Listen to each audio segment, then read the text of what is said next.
Oh yeah. Well, I think art speaks for itself no matter what. Even when I drop ice cream cone and say, why? Why? Indeed. That's where it the starts, ultimate question, indeed. Where are you from? Minnesota. Really? Yeah. Great. What do you do up there? Me and my girlfriend work a little bit at a restaurant, and then I work in group home with those with brain injuries. So oh, how nice! That's real nice. Yeah. Well, I mean, you know, well, no, yeah, you know, it's a given thing. People that really stick their hand in it, like you do. You know, doing the overnights and doing a lot of stuff. Yeah, that's good. I realize I can tolerate it for a while, so I'll keep doing it until I got to put my energy elsewhere. So. Well, indeed. But I think giving like that also gives you a good perspective on reality. It makes you realize that grateful for what you get. Yeah, what exactly. you have. Exactly, because it could happen to anybody. Yeah. Or you got a mosquito biting up, air bubble in or in. A lot of times, I don't know if it's just, you know, the selfishness on my part when I help someone, because I want to feel good. Well, they say that's the philosophy of the altruism, you know, even if you help someone across the street, but I think that's what's beautiful, is then you can take that and say, well, then I'm going to selfishly help as many people as I can. So where's your wife? Where's she at? Hi there. How you doing? That's my lovely girlfriend over here. Oh, wonderful. So you guys aren't married yet? Well, why not? No, I think we did get married on accident. When we were walking down, 2 nights ago when we were walking by the park, there was a homeless man who came up to us and he held our hands together and he said, "I now marry you," basically in so many words. And he told us to kiss. In you know, street talk. Yeah. Street bump talk. Yeah. So I think we may have gotten married without knowing it. Okay. So. Well, I am Uncle Sam, and I am authorized. So you are guys, you guys want to make it official. Right. More official. Yeah. A couple witnesses right here. Yes. So this is all original work. This is my work. This is what I do to kind of deal with the insanity. That's awesome. Oh, well, thank you very much. Now, do you have any thoughts on my question of the day? I'm kind of wondering why we haven't seen anybody indicted yet. Yeah. No, I've been trying to think about it. Yeah. I assume they're just delaying it as long as real reality allows them. I assume. They being the next step of accountability. But I'm glad. I mean, I'm going to lock her up just wasn't a campaign slogan. I think one of the big things about this election is everybody wanted to see some accountability. There was a two-tiered, justice system. Yeah. We go to jail, they get book tours. Yeah. Yeah, exactly. Right? Yep. So that anger is what propelled him into office. Well, one of the main things that propelled him. Exactly. And the only thing we've got out of it is Manafort getting indicted. Hello. Yeah. That's just, I mean, it's just not. You know what we signed up for. You know. But I mean, the accountability would have to come within. We're not taking any outside international accountability. But there's international courts and all this, but it's all interlinked. Well, no, I don't think the international courts have anything to do with putting her in jail, or Podesta in jail, or Comey in jail, or Lynch in jail, because those crimes are so obvious.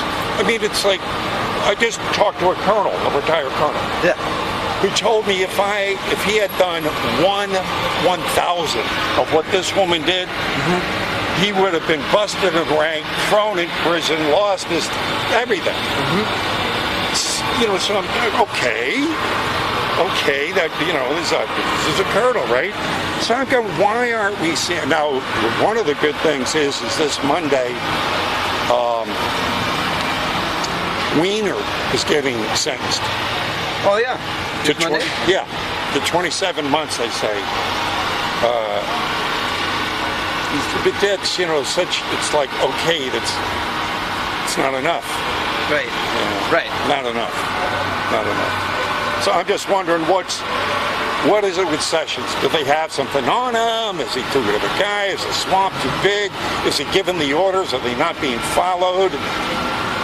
I mean, we can't, this can't last. No, I mean, yeah, we were at a revolutionary state in this last election, just before this last election. Yeah. I mean, if it would have turned out to be Bush against Clinton like it was supposed to be, we probably would have had a revolution because nobody would have shown up. Yeah. You know, I mean, we're just, the hell, we're going to start our own government. Yeah. You know, well, Just to keep us right on the edge, yeah. Yes. And there's a philosophy about that, too. Right. You know, the keep them that tension at all times. Yeah.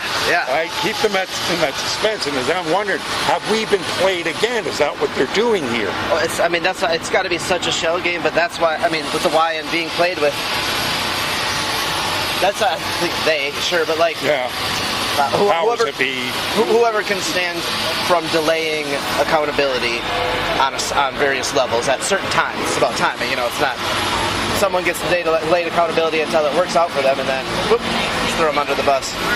But I don't see that working because, I mean, really, you see, because the message that these guys control, well, it isn't there anymore. No one will even listens to them. People are throwing out their TVs. We're getting our information from each other off of YouTube and Facebook and, Instagram. never forget the first time I got on InfoWars, and I was just like, sweet, like we can start going to a different place. Yeah. I think it's difficult for them to mess with us. I think it's difficult for them to, they lost a few news channels that were sitting in front of us that the manipulators of the powers information. Yeah. And, those are people who've been paying attention for a long time. Apparently, good old Mr. Aleister Crowley, yes, his nephew was like involved, the CIA program. So I think those are some of those earlier origins where that's the most important program to the powers that be, the bankers or whatever, because it's all about controlling the narrative. So when we try to figure out what's going on here with these next steps, I think they're just running out of material. It's like there's a writer's strike in a sense, and so the jokes are going to get sillier and sillier, and we're going to be like, you guys even see yourselves, because that's how I feel right now. It's like, well, that's pretty much, I think, what's just happening right now. That, what the fuck, what are you talking about? And maybe you and I are a little bit more excited about this, but I think it's becoming more commonplace. We're like, the disregard. I think disregard is a huge word, because if you can disregard, that perceived sense of authority or control or manipulation, I mean, that's the idea of just kind of having a rebellious attitude, or people just smoking a joint around the corner, just like disregard, like, oh, fuck all that. So I'm not saying it's perfectly positive, but I think they're facing disregard that they were always able to control through a narrative, and now that it's harder to control. Well, they're just plain losing their damn minds. Yeah. I mean, they're seeing that they've lost control. They have no way of knowing how to get it back other than to continue to press more tyranny, which is exposing them the more. So it's like they're eating themselves. And at the same time, though, they're still very dangerous. I mean, they could have that scorched earth mentality kind of a deal where, we're going to bring it all down. It's almost like I don't want to make them feel a panic. Well, that's always it. We want to, just get them to back off. I mean, the whole deal is just get them back off. They leave us, look, we know there's going to be corruption. Yeah, do your little bullshit thing, whatever you want. But quit messing with us. Get on your yacht. Set out to sea. We'll start a crowdfunding campaign when you run out of champagne. We want to keep you out. Just stay out to sea. Just let us know when you're out of supplies. We'll send them out. I'll drive the damn boat. Yeah, I can see why I hang around this guy. Yeah. You can walk and talk. You gonna be here? Yeah. God willing, who knows? Here's a get out of jail free card from Hillary Clinton for you. Yeah, that's beautiful. It's good for any crime in the world. Awesome. You just got to identify yourself as Hillary, which you have too much class to do. So you wind up giving it to maybe a liberal and they have no shame and they'll use it. All right. Thank you so much. Thank you. What's your name, sir? Uncle Sam? Yeah, Badass Uncle Sam. Badass Uncle Sam. You can go see my YouTube channel on the back there and, into the card. Badass Cousin Dan. Hi, Badass Cousin Dan. Pleasure to meet you. Pleasure to meet you, sir. Good job.